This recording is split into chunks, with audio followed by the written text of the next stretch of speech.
आज के बाद जो भी फैसले होंगे उन्हें हम दोनों मिलकर ही लेंगे। अगर सम्राट महाबलेश्वर के उस ऑर्फेनेज में वापस लौटना चाहते हैं तो मैं भी इनके साथ ही जाऊंगी। नो पाखी, क्या बोल रही हो बेटा? तुम ये सब छोड़ के ऐसे बेटा अनजान जगह, तुम उस जगह को अपना घर कैसे बनाओगी? नॉट पॉसिबल बेटा, नो। आई, एक औरत का घर वही होता है जहां उसका पति होता है, और मैं सम्राट के साथ ही रहना चाहती हूँ। और अगर आगे ऐसी मुश्किलें आई तो हम दोनों उसका मिलकर सामना करेंगे। तुम क्या बोल रही हो बेटा? इसे कॉम्प्रोमाइज कहते हैं। देखो पाखी, मैंने और तुम्हारे बाबा ने तुम्हारी शादी बहुत सोच समझ के देख परख के सम्राट के साथ तय की थी। बेटा हमने तो तुम्हारी शादी एक गवर्नमेंट जॉब करने वाले वेल सेटल्ड लड़के के साथ ही की थी ना। आप बिल्कुल ठीक कह रही हैं, लेकिन मैं आपको एक बात और साफ कर दूं कि अब मैं वो इंसान नहीं हूं जिसे आपने अपनी बेटी का हाथ दिया था। मेरी जिंदगी को अब एक नया मकसद मिल गया है, और अगर आप मुझे मेरे मकसद से पीछे हटने के लिए कह रही हैं तो आप प्लीज अपनी बेटी को अपने साथ लेके चली जाइए और उसे वो सारी खुशियां दीजिए जिसकी वो हकदार है। सम्राट प्लीज देखो, तुम मेरी बातों का ना गलत मतलब निकाल रहे हो। जब शब्दों को उनके पीछे छुपी भावना को समझे बगैर सुना जाए ना तो अक्सर गलतफहमियां हो ही जाती हैं। मैं तो सिर्फ आखी से ये पूछ रही थी कि ये फैसला वो सोच समझ के तो कर रही है ना। तुम्हारी सास होने के नाते मेरा भी तो कुछ हक बनता है ना तुम पे। तो प्लीज अपनी जॉब वापस ज्वाइन कर लो। दूसरों के घर में दिया वो जलाते हैं जिन्होंने अपना घर रोशन कर लिया हो। समाज सेवा हर कोई करना चाहता है, इट्स वेरी गुड, लेकिन उसके लिए अपनी पूरी लाइफ डेडिकेट कर देना ये तो सही नहीं है ना। तुम उन बच्चों के लिए कुछ करना चाहते हो, करो, कोई नहीं रोकेगा, लेकिन उसके लिए वक्त निकालो, उस पे सारा वक्त मत लगाओ। सम्राट बेटा, वैशाली जी की बात समझने की कोशिश करो। मैं जानती हूँ बच्चों के साथ रहना, उनके काम आना, ये सब में तुम्हें खुशी मिलती है, पर खुशी से खर्चे तो नहीं चलते ना बेटा। और तुम कब तक उन बच्चों के लिए कुछ कर पाओगे? सोशल वर्क करने के लिए भी तो पैसा चाहिए ना। जॉब तुम कर नहीं रहे हो, एंड आई एम श्योर तुम्हारी सेविंग्स भी खत्म होने वाली होंगी, राइट? देखो मैं यहाँ सिर्फ तुम्हें प्रैक्टिकल होने के लिए कह रही हूँ। शादी के बाद पाखी ने भी अपना आई, मेरा मतलब शादी से पहले ही पाखी ने सोचा था कि वो इस रिश्ते को वक्त देगी, अपने परिवार की जिम्मेदारियां निभाएगी, और उसने निभाई भी है। मेरी पाखी जितना इस रिश्ते को देना चाहती थी, किस्मत ने उतना ही उससे छीन लिया। आई, ये सब बातों की जिक्र का क्या मतलब? जो बीत गया सो बीत गया। अब हमें उनके आज के बारे में चिंता करनी है। सही कह रही हैं। और तुमने सोचा सम्राट बेटा, तुम बिना जॉब के कैसे सरवाइव करोगे? मैंने कभी भी पत्र लेखा को अपना करियर छोड़ने के लिए नहीं कहा था। मेरी सोच इतनी पिछड़ी हुई नहीं है, और रही बात जिम्मेदारी की, तो मैं उनमें से नहीं हूं जो अपनी जिम्मेदारी से पीछे हट जाए। जब मेरी इनसे शादी हुई थी तो मैंने इन्हें इनकी जिम्मेदारी उठाने का वचन दिया था, और मैं आज भी वो वचन निभा सकता हूं और निभाऊंगा।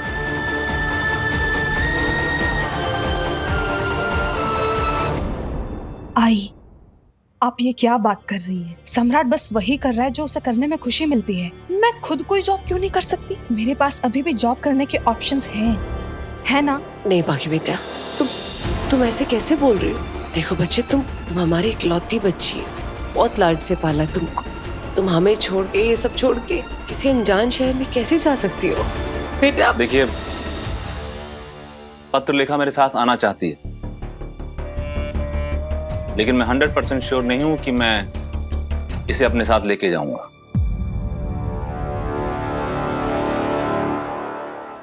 मेरा मतलब है कि मेरे मन में भी वही उलझने हैं जो आपके मन में, कि ये वहां कंफर्टेबल हो पाएगी या नहीं।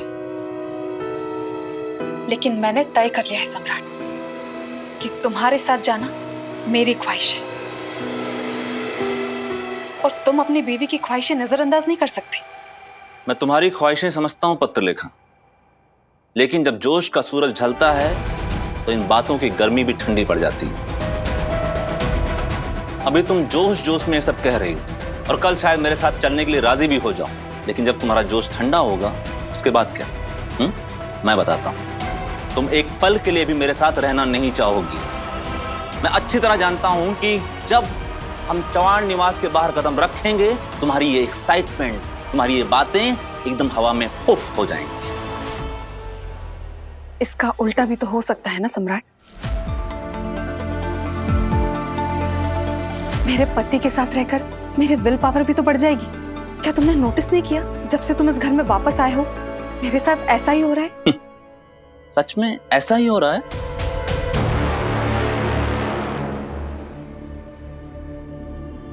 तुम कभी नहीं समझोगे सम्राट, मैंने यहाँ बहुत कुछ सहा है और वो देखने के लिए तुम यहाँ नहीं थे। अच्छा, तुम्हें क्या लगता है कि अगर मैं यहाँ होता तो तुम्हें ये सब दर्द नहीं झेलना पड़ता? इनफैक्ट मेरे यहाँ होने या ना होने से तुम्हारी तकलीफ में कोई फर्क नहीं पड़ता, क्योंकि तुम्हारा ये दुख कभी मेरे लिए था ही नहीं।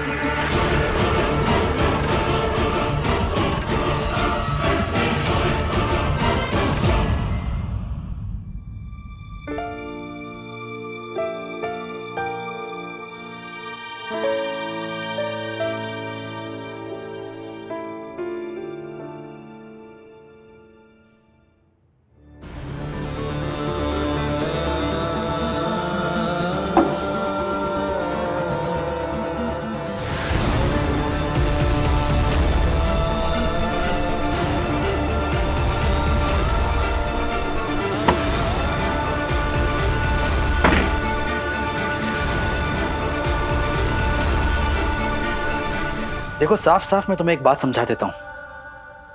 अगर तुम्हें ऐसा लगता है कि तुम सम्राट और पुलकित को अपनी तरफ करके अपनी मनमानी कर सकती हो, गलतियां कर सकती हो, तो तुम्हारी यह गलतफहमी है। मैंने कोई गलती नहीं की है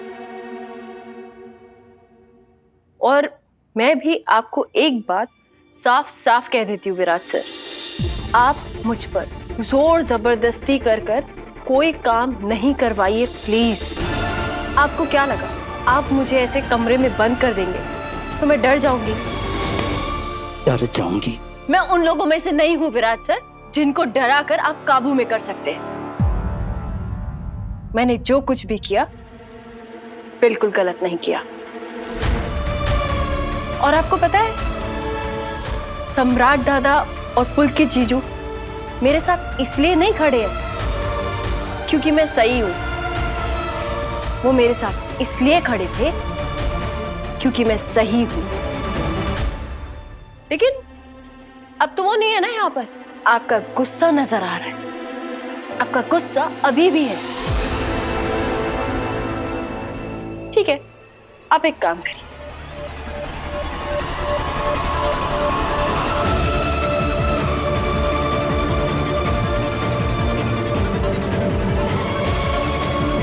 लीजिए, निकाल लीजिए अपना गुस्सा।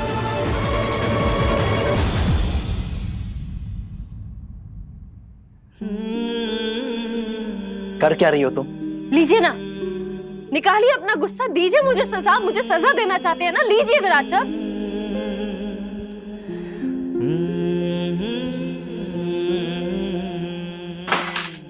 तुम्हारा दिमाग खराब हो गया है? अब तुम अपनी हद पार कर रही हो।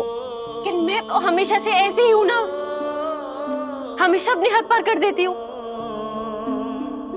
आप तो ऐसे नहीं थे, लेकिन आज तो आपने अपनी सारी हदें पार कर दी मुझे इस कमरे में बंद करके। आप इतना गुस्सा क्यों रहते हैं मुझसे? क्यों? मैंने डीआईजी सर से रिक्वेस्ट करके आपका ट्रांसफर इसलिए रोका क्योंकि आप अपनी सिचुएशन से भाग रहे हैं। आप अपनी सिचुएशन का सामना क्यों नहीं कर सकते? किस सिचुएशन की बात कर रही हो तुम? किसका सामना करना है मुझे? आप मुझसे जोर से मत बुलवाइए, क्योंकि जब भी मैंने इस बारे में आपसे बात करनी चाहिए है ना, आपने इस बात को मानने से हमेशा इनकार कर दिया है। मुझे तो समझ में नहीं आता कि आप अपनी ही जिंदगी का सबसे बड़ा सच मानने को तैयार क्यों नहीं है? सच, सामना, सिचुएशन, किसकी बात कर रही हो तुम? क्या बात कर रही हो तुम? हाँ, सीधे सीधे बात क्यों नहीं कर सकती? खुल के बात करो ना।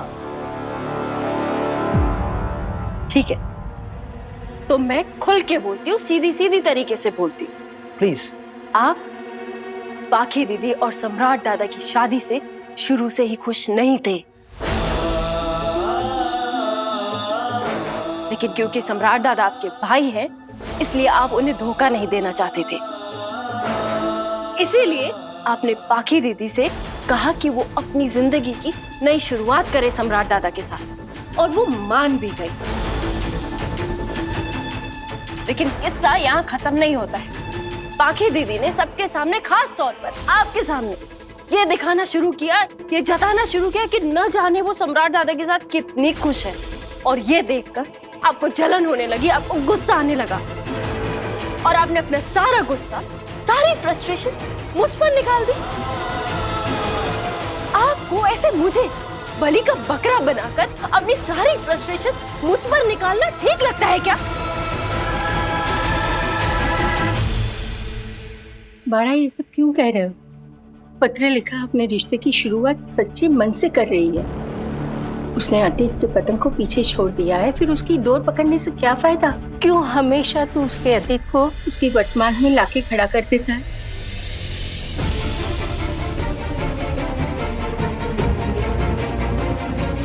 मुझे पता है कि तुम जानती हो मैं ऐसा क्यों करता हूं। इसके बारे में सोचना तो तुम्हें समझ में आएगा कि मैं तुमसे क्या कह रहा हूं। देखो बेटा, हम जानते हैं कि ये फैसला तुम दोनों का है, और अब तुम दोनों ने मिलके ही इसे सही साबित करना है, और इसके लिए तुम्हें जितना वक्त चाहिए तुम ले लो। लेकिन इस रिश्ते को कामयाब बनाओ। और हाँ, एक बात और थी सम्राट बेटा, वो उस दिन तुम हमें मिलने घर पे आए थे जब, तो बाकी के रिश्तेदारों को तो मिल नहीं पाए। वो तो हमेशा पाखी को ही अकेले मिले,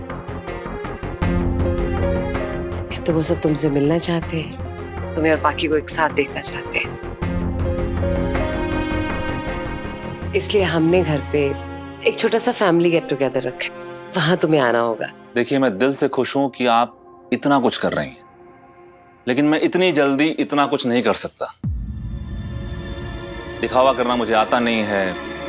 अगर ऐसे मिलूंगा तो उनके मन में कई सारे सवाल उठेंगे और मैं उनसे झूठ नहीं बोल पाऊंगा। मैं भी इस चीज के लिए मेंटली तैयार नहीं हूं। लेकिन तुम कभी तो तैयार होगे ना सम्राट? मेरे लिए सब इतना आसान नहीं है जितना तुम्हें नजर आ रहा है पत्रलेखा। मैंने 1 साल से अपनी जिंदगी अलग तरीके से जी। मैं एकदम से चुटकियों में अपना पास्ट नहीं भूल सकता, जैसे तुम भूलने का दावा कर रही। देखो बेटा, हमें कोई जल्दी नहीं है। जैसा मैंने और तुम्हारी आई ने कहा, चीजों को सही होने में वक्त तो लगता ही है ना। लेकिन एक छोटी सी रिक्वेस्ट थी तुमसे सम्राट। दरअसल तुम्हारी शादी में हमारे सारे रिश्तेदार आए हुए थे, लेकिन उसके बाद उन्होंने कभी तुम्हें देखा ही नहीं। पाखी अकेले मिलती रही उन्हें। अब उनके मन में तो तुम्हारी बस एक ही याद है, तुम्हारी शादी के दिन की। अब तुम्हारे आने की खबर तो हर जगह पहुंच गई है, तो अगर तुम उनसे नहीं मिलोगे तो उन्हें तो लगेगा ना कि कोई गड़बड़ है। उन्हें लगेगा कि तुम आ गए हो फिर भी उनसे मिल नहीं रहे हो। तो हमारी शादी के दिनों की ही बहुत सारी यादें हैं। हमने उस दिन बहुत सारे वचन लिए थे, बहुत सारी बातें कही गई थीं, लेकिन क्या मुझे और पत्रलेखा को वो सारी बातें याद हैं? या यूं कहूं, उनमें से एक भी बात याद है?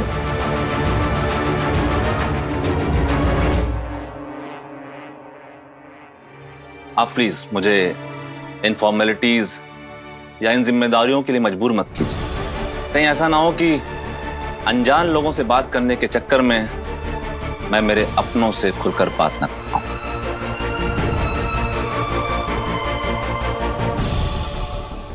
आई अपने रिश्तेदारों को मैं समझा दूंगी। आप प्लीज ये गेट टुगेदर कैंसिल कर दीजिए। मैं सम्राट पर किसी भी बात का कोई दबाव नहीं डालना चाहती। अब ये गेट टुगेदर तभी होगा जब सम्राट खुद कहेगा कि वो रेडी है। लेकिन मैंने तुम्हें ये गेट टुगेदर कैंसिल करने के लिए नहीं कहा है पत्रलेखा। तुम जब चाहो अपने परिवार से मिल सकती हो। अब मैं अकेले कहीं नहीं जाना चाहती सम्राट। तुमसे शादी होने के बाद भी मैं लोगों से अकेले ही मिलती हुई आई और उन सब लोगों की नजरों में अपने लिए एक सेंटिमेंट देखा है मैंने, बेचारी पाखी वाला सेंटिमेंट। लेकिन अब और नहीं। अब जब तक तुम्हारी हाँ नहीं होती मेरी भी हाँ नहीं है। अब मैं तुम्हारे बिना कहीं नहीं जाऊंगी। बस उस दिन का इंतजार करूंगी जब तुम पूरी तरह से रेडी होगे। थैंक यू मुझे समझने के लिए।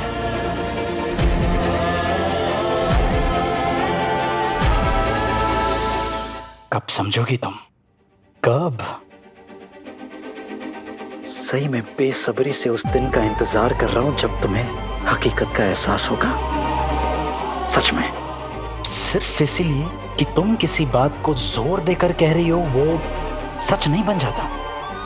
वो सच नहीं है। सही उस दिन भी मैंने तुम्हें कैफे में कहा था कि तुम इस बात का जो मतलब निकाल रही हो उसका सच्चाई से कोई मतलब ही नहीं, कोई वास्ता नहीं, कोसों दूर है सच्चाई से। सच्चाई तो आपको नजर ही नहीं आ रही है विराट सर। अच्छा, और आपको क्या किसी को नजर नहीं आ रहा है कि नई शुरुआत के नाम पर क्या खेल खेला जा रहा है? लेकिन ठीक है, आपके इनकार करने से सच्चाई नहीं बदलने वाली, सच सच ही रहने वाला है। सही जो तुम कह रही हो वो मैं जानता हूँ, वो समझ भी रहा हूँ, लेकिन वो बात है ही नहीं। अभी हम उसकी बात कर ही नहीं रहे हैं। जो तुम सोच रही हो ना सही, उसका एहसास मुझे है। आपको तो एहसास होगा ही। सही बात है, आपको तो एहसास होगा ही। ये सब शुरू करवाने वाले ही आप हैं।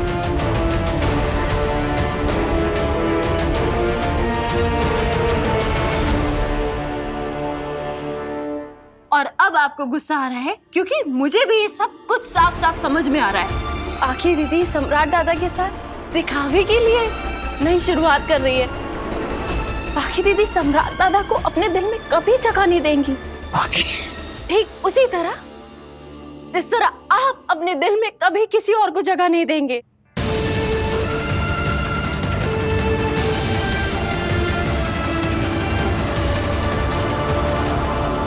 सब मुझसे पूछते रहते हैं कि क्या मैं आपका प्यार नहीं समझती, क्या मैं आपके लिए कुछ महसूस नहीं करती।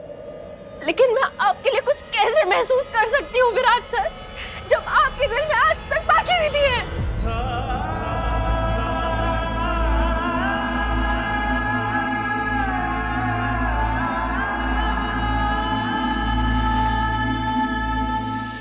तुम खुद को समझती क्या हो? तुम्हें क्या लगता है तुम बस एक अकेली यहाँ पर सच्ची और ईमानदार हो? हाँ, हम सब, खास करके मैं झूठा और बेईमान हूं? हाँ, बस सही, बस करो तुम्हारी ये कहानियां। कहानियां? कहानियां मैं नहीं, कहानियां आप सुना रहे हैं खुद को। और आपकी कहानियों का ना सच्चाई से दूर दूर तक कोई लेना देना नहीं है। किसे फर्क पड़ता है तुम क्या सोचती हो? आपको फर्क नहीं पड़ता तो फिर इग्नोर कर दीजिए ना। क्यों आपको मेरी हर हरकत, मेरी हर बात पर इतना गुस्सा आ जाता है? हाँ? या फिर आपको जलन हो रही है कि अब घर में कुछ लोग हैं जो मुझे सपोर्ट करते हैं और आप सिर्फ अच्छा बनने का दिखावा करना चाहते हैं, इसलिए मुझे ना पसंद करने के बावजूद यहाँ रहने दे रहे ताकि मैं अपनी पढ़ाई पूरी कर सकूं। Just shut up, सही। Just shut up। कितनी बार अपनी यही पुरानी बातें टेप रिकॉर्डर की तरफ बजाती रहोगी तुम? और तुम अगर यहाँ रहोगी तो मतलब क्या मैं तुम्हें गोली मार दूंगा, मर्डर कर दूंगा तुम्हारा? काश आपने मेरा मर्डर करने की कोशिश तो की होती विराट सर। कम से कम मुझे ये तो पता चलता कि आप मुझ पर तरस खाकर मेरी परवाह नहीं कर रहे हैं। मेरी मौजूदगी से आपको फर्क पड़ता है। तुम्हारी मौजूदगी से मुझे फर्क पड़ता है, सही, बहुत फर्क पड़ता है। यही तो वजह है जो मैं यहां से दूर जाना चाहता हूं।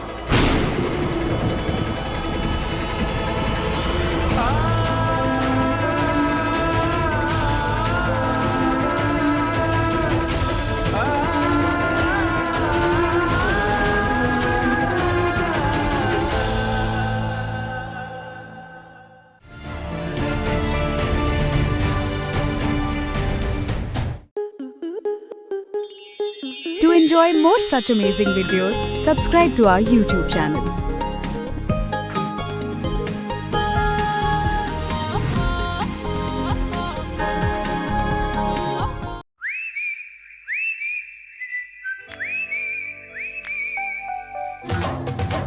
लड़की बड़ी अनजानी है, सपना है सच है कहानी है। आ रही है रुक्मणी खेलने आपके साथ आंख में चोली 22 जनवरी से शाम 6:30 बजे स्टार प्लस और डिज्नी प्लस हॉटस्टार पर।